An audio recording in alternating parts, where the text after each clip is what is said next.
a recent paper that we've just released which looks at working on fragile and conflict-affected border areas, draws out 5 key findings looking at issues around borderland governance in the forms of formal and informal networks and ways they interact with each other. Also looking at the role of the borderland economies and the way in which they support local livelihoods. Issues around migration and the way in which cross-border mobility forms an important part of how communities engage with each other, but then also access services, education, healthcare, and various other needs. But then outside of those sort of governance, economy, and mobility questions, the impacts of the international community and the ways in which increased international competition, geopolitical competition, has directly impacted local conflict dynamics in border areas. We've got many states these days which are now playing direct interventionist roles, not as peace builders or looking to manage conflict, but on one side of the conflict and perpetuating ongoing violence.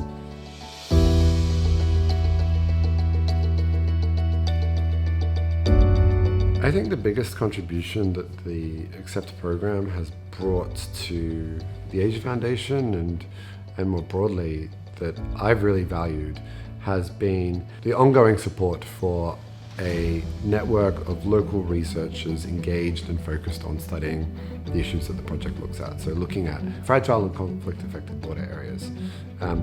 We've called this the XCEPT Local Research Network. And it is a community of people who are from or are of the heritage of the countries and the border areas that we're studying. So from across 20 different countries in Asia, Middle East, and Africa, we've been working with an incredible network of civil society actors, academics, local researchers, and various other people who are from the region that are studied, but also looking to develop and publish incredible research and information about the environment that's going on. This is incredibly unique. It's not built on extractive policies of trying to collect information that we're looking for, not commissioning work from people on the ground and then taking it away and packaging it and giving it to the donor. We've sought to change that dynamic and really go to the researchers that we work with and the communities that they're based on and understand what are the issues that are most pressing in these environments, what information can be collected and what needs to be sort of told or interpreted or presented or discussed in international fora. We're not just sort of extracting from the bottom and taking it up. It's also a top-down process of trying to bring the UK government and other international donors and humanitarian organizations into those local communities to understand the dynamics that are taking place there. So this network of local researchers, I think, has been an incredibly important and valuable part of XCEPT and helps, I think, hopefully pave the way for how international donors or development programs think about localizing a research approach and the types of knowledge and information that should be prioritized in fragile and conflict-affected environments. I use the example of the research that's been done by our partner in Bangladesh, the Center for Peace and Justice at BRAC University. They started working with the project in 2019, first to try and understand the social dynamics within the Rohingya refugee camps in Cox's Bazar, Bangladesh, and looking at issues around migration and also livelihoods amongst those Rohingya refugees. At that time, the survey work they did was really foundational in sort of providing a bit of a baseline for the dynamics and the conditions which refugees were dealing with and access to livelihoods, opportunities, employment, and what that meant for their issues around mobility within the camps, but then also aspirations to migrate elsewhere. That work was really foundational for us as partners, but also really valuable to humanitarian and development organizations working on the ground, such as the IOM, the UN World Food Programme, and others providing humanitarian support to Rohingya refugees, understanding their local dynamics and having that data to be able to back up and support the work that they're wanting to do. From there, our involvement in the Rohingya refugee camps has evolved to looking at various other dynamics within the camp management and camp governance. beyond the rapid crisis in 2017 when 700,000 Rohingya had to flee Myanmar into Bangladesh. And now there's a population of 1 million Rohingya in these refugee camps.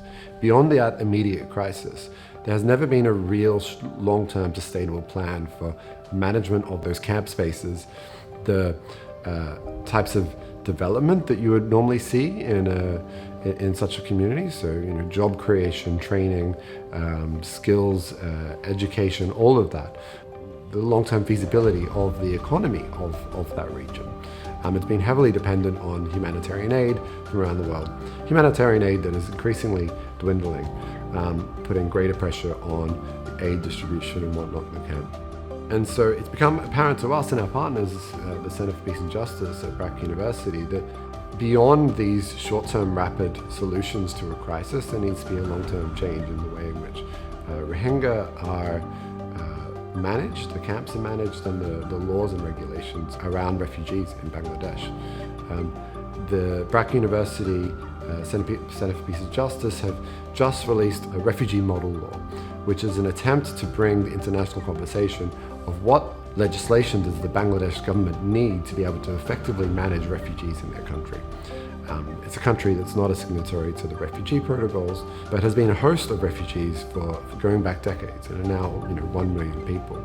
This is part of the engagement that they are able to have with humanitarian organizations and Bangladeshi government agencies that are managing the refugees response. And then it's also a conversation with the international donors who have increasing funding fatigue to a crisis, and trying to understand and think about what are the types of sustainable solutions that there can be that would support refugees in Bangladesh.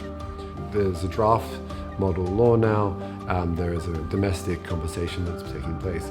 There won't be a solution tomorrow or overnight to the Rohingya problem, but it's part of that policy change process. Through the project and through our partners, we've been able to bring important information into the discourse around the situation.